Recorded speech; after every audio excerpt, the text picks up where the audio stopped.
అందరికీ నమస్కారం. నల్గొండ జిల్లాలో ఉన్న ఓ చిన్న గ్రామం. ఆ గ్రామంలో రాజు అనే రైతు తన భార్య లత, ఇద్దరు పిల్లలతో కలిసి జీవించేవాడు. రాజు ఎంతో మంచివాడు. ఆ గ్రామంలో అందరికీ ఆదర్శప్రాయుడిగా ఉండేవాడు. లత అతనిపై గౌరవం ఉండేది. వారి పిల్లలైన సీత మరియు గోపాల్ చదువులో మెరుగ్గా ఉంటూ వారి కుటుంబానికి గర్వకారణంగా నిలిచారు. రాజు రోజూ తన పొలంలో పనిచేసి కుటుంబాన్ని పోషించేవాడు. కానీ కొన్నాళ్ల తరువాత రాజు వ్యవసాయం కాకుండా నగరంలో కొత్త వ్యాపారం ప్రారంభించాలని నిర్ణయించుకున్నాడు. ఆ వ్యాపారంలో సహకారం అందించడానికి తన చిన్ననాటి స్నేహితుడు శంకర్ను కలిసిపెట్టాడు. శంకర్ ఒక నగరానికి చెందిన వ్యక్తి. అతని జీవన శైలి రవికి చాలా కొత్తగా, ఆకర్షణీయంగా అనిపించింది.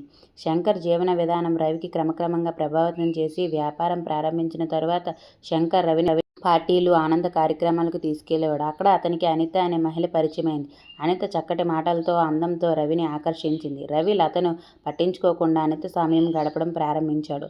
లత ఈ మార్పును మొదట్లో గమనించకపోయింది. కానీ కొంతకాలానికి రవిలో మార్పు స్పష్టంగా కనిపించాయి. అతడు ఇంటికి ఆలస్యంగా రావటం, అప్పటి వరకు లతతో పంచుకున్న ఆర్థిక విషయాలు పంచుకోకపోవటం మొదలయ్యాయి. ఒకరోజు లత రవి జేబులో ఉన్న హోటల్ బిల్లు చూసింది. అది చాలా ఖరీదైన హోటల్ బిల్లు. లత కాస్త అనుమానం పెంచుకొని తన స్నేహితురాలు అనిత అనే పేరు గురించి విచారణ చేసింది. లత రవిని ఎదుర్కొని ప్రశ్నించింది. మొదట రవి తప్పు కాకుండా లతను నమ్మబలికాడు. కానీ లత గట్టిగా నిలిచిన తరువాత రవి సత్యం చెప్పక తప్పలేదు. తన తప్పు తెలుసుకున్నప్పటికీ అతడు లతకు నచ్చజెప్పలేకపోయాడు. ఇది తెలుసుకున్న పిల్లలు కూడా తల్లిదండ్రుల మధ్య ఉన్న ఈ సంఘటనపై బాధపడ్డారు.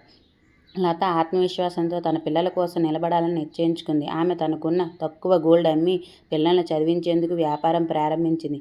రవి తన తప్పు గ్రహించి మళ్ళీ కుటుంబానికి చేరడానికి ప్రయత్నించాడు. అయితే లత తనను మళ్ళీ నమ్మడానికి సిద్ధంగా లేదు. ఇంతకీ రవి జీవితాంతం తన తప్పును సర్దుకునే ప్రయత్నంలో గడిపాడు. లత తన పిల్లలకి మంచి స్థాయికి తీసుకెళ్ళింది. కానీ ఆమె మనసులో రవి చేసిన మోసానికి మాత్రం క్షమాపణ లేదు.